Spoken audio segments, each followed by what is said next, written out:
tea, mida teha selle öeldes. Siis ma olen süüdi ju. Selles kõiges. Ei ole ju. Nad on lihtsalt nussid su ajusid need 10 aastat.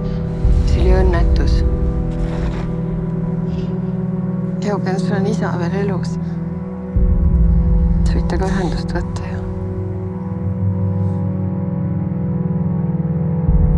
Mis isa oleks teinud, kui sa oleks saanud mingi 17-aastaselt või 16-aastaselt isaks? Mis sa oleks teinud? Aga miks ta tagasi ei võtnud siis? Millal? Mis mõttes tagasi? See käi niimoodi. Jou vaata, täna ma ronin siin vaglana.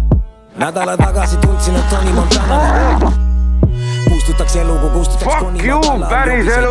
Kuid mööda mind ronivad paganad, kustuta tuli see kõik, mis ma tahan vaid magada. Unusta suvi, unusta kuni lõputu lumi jääb sadama. Siin kiirteel, mu aju labiilne, stabiilsust ei suuda ma tagada. Aga ma siinseid lumelaviine raputab piirdes Richteri skaalana ning veri viskleb must lavana taevas.